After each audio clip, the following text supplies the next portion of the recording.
Programang ito ay rated SPG. Striktong patnubay at gabay ng magulang ang kailangan. Maaaring may masiselang tema, lengguwahe, karahasan, sexual, horror o droga na hindi angkop sa mga bata. Dahil sa pagmamakaawa ni Zoe sa kanyang ama na si Dr. RJ Tanyag at ito ay pumayag na lang. At dito na nga nila ay pinuntahan si Moira sa hotel kung saan tuloy ito at sinabi na ni Dr. RJ Tanyag sa kanya na hindi ako naniniwala sa iyo at talagang wag ka nang umarte dyan na parang kaawa-awa kang tingnan. Isa lamang ang sasabihin ko kung talagang sincero ka na manghingi ng tawad sa akin ay ang may kondisyon na kung sasabihin sa iyo at gawin mo ito para mapatawad kita. Ang sabi naman ni Moira kung ano nga ang kondisyon iyon ay gagawin niya nga ang lahat para mapatawad lang siya ni Dr. RJ Tanyag. Dito na nga sinabi ni Dr. RJ na manghingi ka ng tawad kay Lynette na kung saan sinisi mo si Lynette sa lahat ng mga nangyayari sa akin. Na kung saan dito na nga si Moira ay bakit daw siya manghihingi ng tawad kay Lynette na wala naman siyang kasalanan dito at dito naman siya kay Dr. RJ Tanyag may kasalanan. Sinabi ni Dr. RJ sa kanya na kung ayaw mo yan ang kondisyon ko. At wala namang magawa itong si Moira at napatingin na lang silang mag-ina ni Zoe at dito na nga ay sinabi na lang ni Moira na manghihingi na siya ng tawad dito kay Lynette para mapatawad lang siya talaga ni Dr. RJ Tanyag. Agad-agad naman itong tumawag si Dr. RJ Tanyag kay Lynette na kung saan si Lynette ay alanganin pang sagutin ito. At sinabi pa niya dito kay Giselle na tumawag ang kanyang kapatid na si Obeng na kung saan natatakot siya kung ano ang sasabihin ni Obeng sa kanya. Sinabi naman ni Giselle dito kay Lynette na sabihin mo kung ano ang katotohanan o ang pagkakamali o pagsisinungaling ni Zoe sa akin. At binawi naman ni Giselle na kung saan siya na lang daw ang magsabi dito kay Dr. RJ Tanyag. Dito na nga sinagot ni Lynette itong si Dr. RJ Tanyag at sinabihan niya dito na nagkita daw sila na mag-asawa na kung saan baka ano na naman ang sasabihin ni Moira ay maniniwala naman itong si Dr. RJ Tanyag.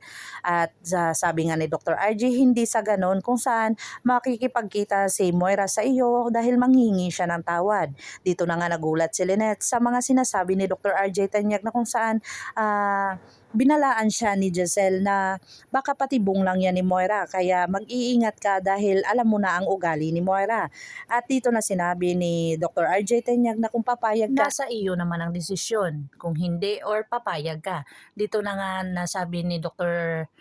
Carlos Benitez na narinig niya itong pangalan ni Dr. RJ Tanyag na kung saan tinanong niya dito kay Lynette kung makipagkita ba talaga dito kay Dr. RJ Tanyag. Sinabi ni Lynette na hindi si Dr. RJ ang kikitain ko kundi si Moira na kung saan gustong manghingi ni Moira ng sorry sa akin.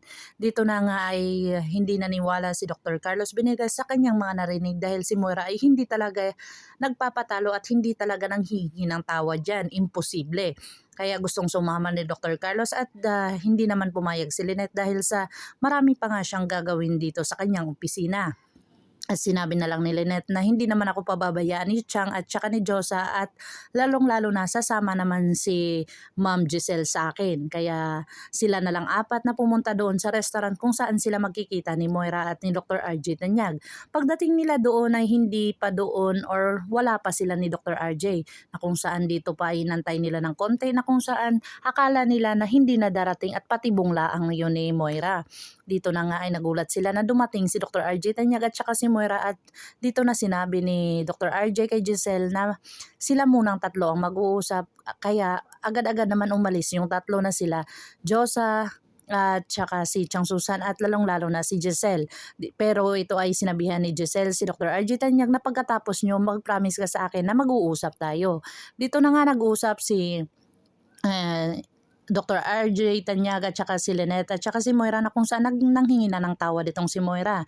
Dito na nga sinabi ni Lynette na imposible talagang si Moira manghihingi ng tawad sa akin at hindi talaga yan tumatanggap ng pagkakamali niya. At dito na nga narinig ni Chang Susan ang mga sinasabi nito ni Dr. RJ Tanyag na nagsorry na daw si Moira sa kanya na kung saan hindi papayag si Chang Susan na manghingi lang ng sorry si Moira na kung saan dapat itong lumuhod sa kanyang harapan ni Lynette na kung saan para makita talaga kung ano kasinsiro ang paghingi niya ng tawad dito.